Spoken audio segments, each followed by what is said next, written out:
So over the past 3 to 4 years, I've had the opportunity to study passion.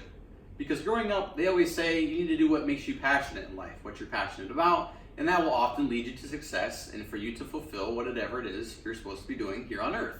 So over the past 3 to 4 years, I've studied passion and where it actually comes from. So through studying different inventors, different business magnates, different political figures, and those who have had a major influence on society, I've been able to come up with my own set of personal ideas as to how passion is created, how it's sustained, and kind of how you can use that to implement in your life to better yourself for the betterment of society. So, starting off our talk today, we're going to be talking about one of the biggest inventors of our time, biggest innovators of our time, which is Henry Ford. So Henry Ford essentially revolutionized the automotive industry by implementing the assembly line. So, through Henry Ford's success, he had the opportunity to reframe the entire country's mindset of what hard work, passion, and perseverance was like. So this famous quote, "The whole secret of a successful life is to find out what one's destined to do and then to do it." So the hardest part in life is finding what your destiny is. So how do you uncover what it is you're supposed to do? Well, based upon this quote and based upon some research that I've looked into, the next slide is going to show us what I like to call the way of which you find what you're passionate about. So I've broken it down into 4 simple steps. First, inspiration. So whatever it is you're passionate about or whether it is you're interested in, you have to be inspired by something.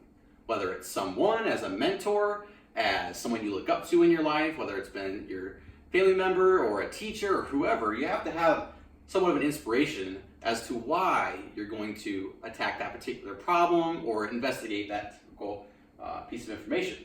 The next part is interest. So after you find out what it is you're trying to do, you have to become interested in it. You have to become curious. Why does this happen? Why was this invented? How can it become better? Those things like that. So once you have the interest, that leads to information. So once you have the interest in what it is you'd like to become passionate about or what it is you're interested in, you have to look for more information as to what is going on within the marketplace with that particular innovation or product that you're trying to use or improve. So the more information you have, the better. And the last step in the cycle is intentionality. So what people don't often understand is that when you're pursuing passion, it doesn't just come to you. So for example, in my life, when I started learning more and more about the automobile, I had to be intentional about following the cycle. So it doesn't just come to you. You have to physically choose to learn more about what it is you're studying, to work very hard at it, and to implement different things into your life that continue to fuel this cycle of passion. So I've used this cycle personally in my life to fuel my passion. So my passion is automobiles. Ever since I was a young kid, 3 and 4 years old, I have been crazy about anything with 4 wheels and an engine. So my particular passion is Corvettes. My dad had one growing up, the one here on the right hand side. My dad had one when he was young, when he first got out of college. It was kind of the symbol of success in my mind on reaching your goals and being able to afford something that you can really enjoy. And for me, using that 4-step process allowed me to see something that I really enjoy, which are pieces of art that you can actually enjoy. You can travel with them, they're usable, they're fantastic, and they're just all around fun. So by utilizing that 4-step process, I've been able to become passionate about something that I can get up every day and look forward to learning about the next Corvette that comes out, or paying attention to different cars on the road as we're driving to and from work or wherever. So it's about being observant, it's about being intentional, it's about following that 4-step process to help yourself generate passion. So last but certainly not least, how do you sustain passion?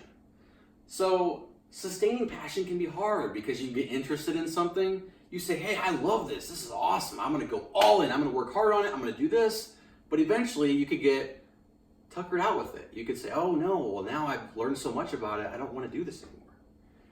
Now, the main portion about finding your passion and sustaining that passion is energy. So when you're passionate about something, when you finally create that cycle and you finally feel your blood flowing and you get excited, the energy is what you use to sustain that passion. That's what allows you to drive forward and to push the limit of what it is your brain and what you can physically do as a person. So energy, using energy to fuel your passion is the key to sustaining it, because we're all here to live a long-lasting life full of value and full of everything. So that is my talk today. Hope you have a great rest of your day and find your passion.